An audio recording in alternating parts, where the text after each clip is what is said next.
gawa ng bawat istorya ay isang pagtuklas. Pagtuklas sa mga realidad ng lipunan at pagkilala sa tunay na buhay ng iba't ibang taong nakasasalamuha.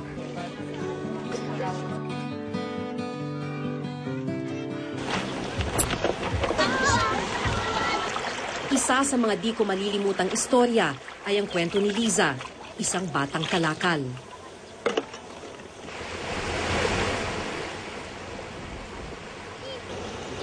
Masangsang ang amoy ng lugar dahil sa katas ng samut-saring basurang naiipon sa malaburak na tubig.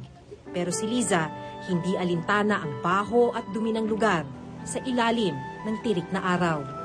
Masakit yung tiyan ko, hindi ko lang po sinasabi sa mama ko. Kasi po lang pagkain. Mawala ka lang para may pagkain ako. Pero tinitiis ni Liza ang lahat ng ito. Ayaw daw kasi niyang matulad sa kapatid na tumandang walang pinag-aralan. Inaasar po kasi ako ng mga kaklase ko. Ano sinasabi nila sa iyo? Patas daw yung sapatos ko. Minsan walang nakukuha eh. Wala po akong baon. Mapasok pa rin po ako, tas nagbabaan ako ng kanin.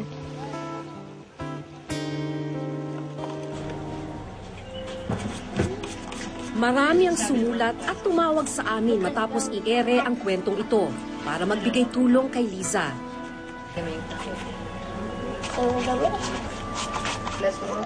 Tila hindi maubos-ubos ang kwento ng mga kabataan na sa murang edad pa lamang ay pasan na ang mabigat na responsibilidad na kumita para sa pamilya.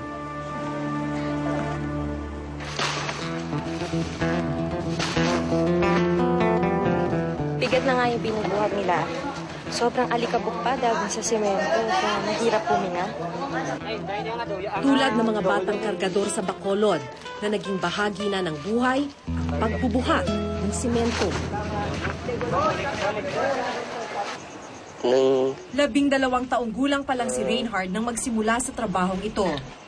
Masakit ba ngayon? Ang marka ng nakalipas na 5 taong pagbubuhat, bakas na sa kanyang katawan.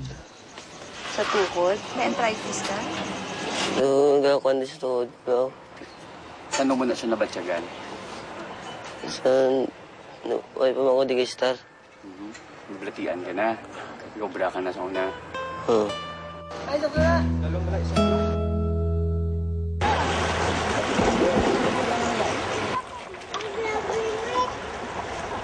Nariyan rin ang mga batang manogbalas, tagabuhat ng buhangin mula sa dagat.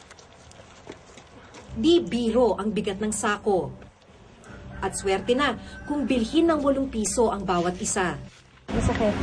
Dito. Kailan nagsimulang sumakit yung hita mo at saka to? Noong bago pa. Magkano yung kita sa buong araw? Sa isang araw kung meron lang order, 150. 150. Sa'yo lang yon. Oh, pero ibibigay ko yun sa aking nanay.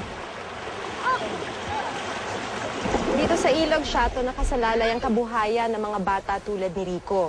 Mukhang madali, pero mapanganib ang trabahong ito. Hindi na lang nila pinapansin dahil mas natatakot sila na magutom. Agwan tagpasan og hakot, kay natongnan sa pobreng hotel. Dato pa si nanay tatay, di ko maingonanin. Ang kantang ito, gawa ni Rico. Isang awit tungkol sa buhay ng mga batang manogbalas tulad niya. Siging hakot, ang tuod masalot. Bukod sa child labor, isa rin sa mga naging hinaing ng kabataan ay ang diskriminasyon sa paaralan.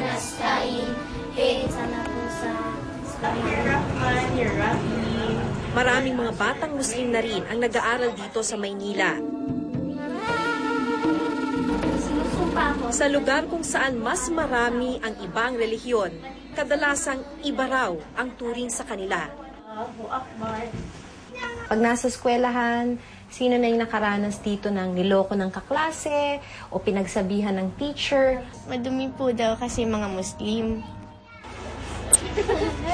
Kwento ni Roserda, hindi lang daw pangungutya ng kaklase, kundi pananakot din ng ilang guro ang dinaranas nila sa eskwela. Sabi po ng mga teacher po doon, tanggalin mo. Pag hindi mo tatanggalin, sasabunutan ka po, tapos dadalhin ka sa guidance. Anong nangyari nung pinagsabihan ka ng gano'n ng teacher? Wala po. Hindi na lang ako kumibo. Bukod sa kabataan, marami pa ang dumaranas ng iba't ibang klase ng paghihirap sa lipunan. Ilang beses ring naging bahagi ng aking mga ulat ang kakulangan sa iba't ibang serbisyong inaasahan ng mamamayan. Walang pambili ng pagkain.